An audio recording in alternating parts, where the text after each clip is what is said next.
जिस राजनीतिक मुद्दे को वर्षों से विपक्ष ने खून पसीने से सींचा, उसे अब सत्ता ने अपने हाथों में लेकर विपक्ष की राजनीतिक जमीन ही हिसका दी है। जातीय जनगणना को लेकर मोदी सरकार का फैसला केवल आंकड़ों की गणना नहीं बल्कि भारतीय राजनीति की धुरी बदलने की घोषणा है।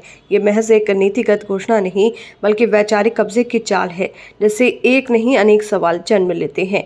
क्या सत्ता सामाजिक न्याय की रहनुमा बनना चाहती है या विरोधियों के नैरेटिव को चुराकर उन्हें निर्वस्त करने की रणनीति अपना रही है? क्या ये फैसला बहुसंख्यक ओबीसी समाज को एक नए सिरे से साधने की कोशिश है या सिर्फ एक चुनावी तीर जो कई निशानों को एक साथ भेदता है? बिहार की राजनीति में ये फैसला शतरंज की ऐसी चाल है जिसमें विपक्ष की रानी को सीधा निशाना बनाया गया है। आरजेडी और कांग्रेस लंबे समय से ये तर्क देते हैं कि पिछड़ों की संख्या ज्यादा है मगर उन्हें सत्ता और संसाधनों में उतनी भागीदारी नहीं मिली।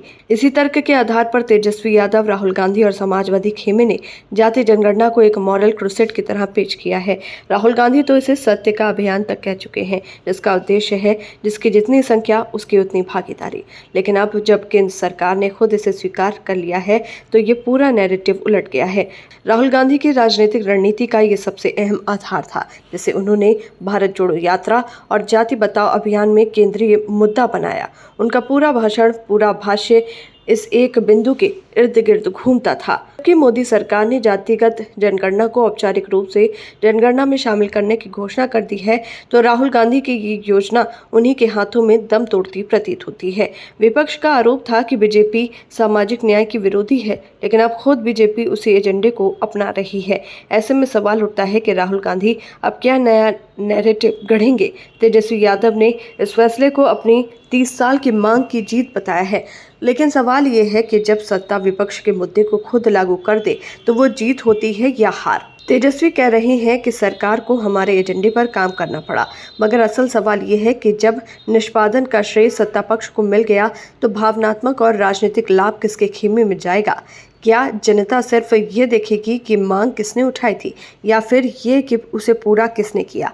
कांग्रेस के कुछ नेता जैसे उदित राज और चमाला किरण कुमार रेड्डी इस फैसले को कांग्रेस की विचारधारा की जीत बता रहे हैं, मगर ये तर्क भी खोखला लगता है क्योंकि पिछले वर्षों में जब यूपीए सत्ता में थी तब भी जातीय जनगणना केवल कागजों में ही सीमित रही। 2011 की जनगणना में सरकार ने सामाजिक आर्थिक जनगणना कराई जरूर, लेकिन उसकी रिपोर्ट सार्वजनिक नहीं की। आज जब वही कांग्रेस इसे ऐतिहासिक कह रही है तो ये आत्मस्वीकृति जैसी लगती है कि वो जो नहीं कर सके मोदी सरकार ने वो कर दिखाया है। केंद्रीय मंत्री अश्विनी वैष्णव का बयान और भी तीखा है। उन्होंने साफ कहा कि विपक्ष ने जाति सर्वेक्षण को केवल राजनीतिक हथियार की तरह इस्तेमाल किया। उन्होंने कांग्रेस की मंशा पर सवाल उठाते हुए कहा कि जब उनके पास मौका था तब उन्होंने सिर्फ गठजोड़ बनाए, डेटा नहीं। वहीं मोदी सरकार पारदर्शिता के नाम पर पूरे देश के आंकड़े एक साथ सार्वजनिक करने की बात कह रही है। इसका असर न केवल बिहार बल्कि उत्तर प्रदेश, मध्य प्रदेश, राजस्थान, झारखंड और छत्तीसगढ़ जैसे राज्यों की राजनीति पर भी पड़ेगा, जहां ओबीसी वोट बैंक निर्णायक भूमिका निभाता है।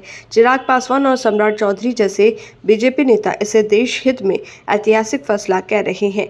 इन बयानों का उद्देश्य साफ है, ओबीसी वर्ग का ये यकीन दिलाना कि अब उनके अधिकारों की लड़ाई बीजेपी भी लड़ रही है।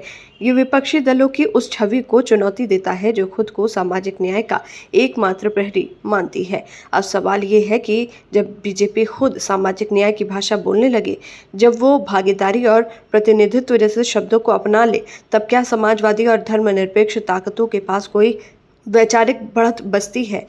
विपक्ष को अभी समझना होगा कि राजनीति में सिर्फ मुद्दे नहीं बल्कि समय पर उन्हें लागू करने की क्षमता ही निर्णायक होती है।